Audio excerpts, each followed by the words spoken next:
Update sponsored by Ashish Tech Skills, ATS Rewa, #1 coding institute in Rewa. Address: first floor, Rama Govind Palace, Rewa. नमस्कार, बहुत स्वागत है आपका। आपके साथ मैं हूं विवेक। मध्य प्रदेश में विधानसभा के चुनाव के पहले कांग्रेस और बीजेपी मतदाताओं को साधने के लिए हर संभव प्रयास कर रही हैं। दोनों ही पार्टियां अलग अलग यात्राएं निकाल रही हैं और इन सब का मुख्य उद्देश्य दलित वोट बैंक को साधना है। अभी प्रदेश में अलग अलग स्थानों पर समरसता यात्रा का समापन हुआ। प्रधानमंत्री नरेंद्र मोदी रविदास मंदिर निर्माण की आधारशिला रखेंगे।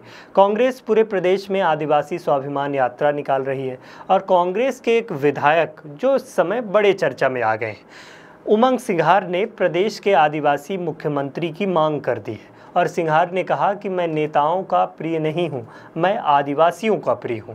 मैं अपनी बात करता हूं, अपने अधिकार की बात करता हूं और इन नेताओं को मिर्ची लगती है तो मैं डरने वाला आदमी नहीं हूं। उमंग सिंघार ने बदनावर विधायक और प्रदेश के उद्योग मंत्री राजवर्धन सिंह दत्ती गांव पर निशाना साधा था। उन्होंने कहा कि इस सीट पर आदिवासियों पर अत्याचार हो रहे हैं, शोषण हो रहा है।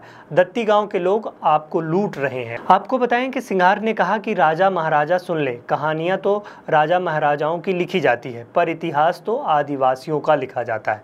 आपकी ताकत से सरकारें हिलती हैं, राजनीति के बड़े लोग बांटने लगे हैं। इन सब का मकसद जो है पूरी तरह आदिवासी वोट बैंक को साधने का है।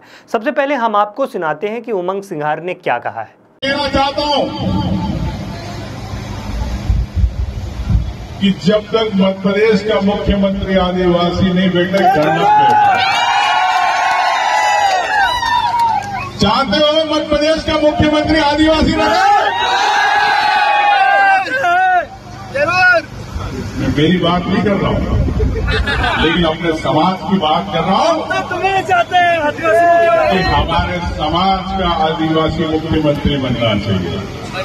मैं नेता तो सुना आपने। इसके बाद नरोत्तम मिश्रा गृह मंत्री ने भी इनका समर्थन किया और कहा कि उमंग सिंघार बिल्कुल सही बात कह रहे हैं। उमंग सिंघार ने आदिवासी मुख्यमंत्री की मांग उठाई। अपन तो उमंग के कायल हैं। सही बात कहना, ठोक के कहना। आज उन्होंने फिर कहा है कि आदिवासी मुख्यमंत्री बनना चाहिए। कमलनाथ जी, कुछ तो जवाब दो। आपके पार्टी के नेता हैं, उनने पहले भी कहा और अभी भी कह रहे हैं। आपको बताएं कि 19 जुलाई से कांग्रेस की स्वाभिमान यात्रा शुरू हुई थी, जिसका 7 अगस्त को समापन हुआ। प्रदेश में अनुसूचित जाति वर्ग के मतदाताओं की संख्या करीब 80 लाख है। आदिवासी वर्ग के लिए 230 विधानसभाओं में 35 विधानसभा सीटें आरक्षित की गई हैं।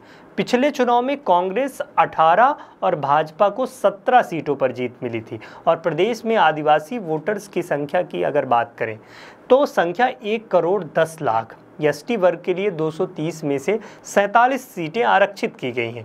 करीब 80 सीटों पर आदिवासी वोट निर्णायक भूमिका पर निभाता है। पिछले चुनाव में कांग्रेस 47 में से 30 सीटें जीतकर सत्ता में वापस आ गई थी और इस बार कांग्रेस और बीजेपी दोनों ही आदिवासियों को साधने में लगी हुई हैं।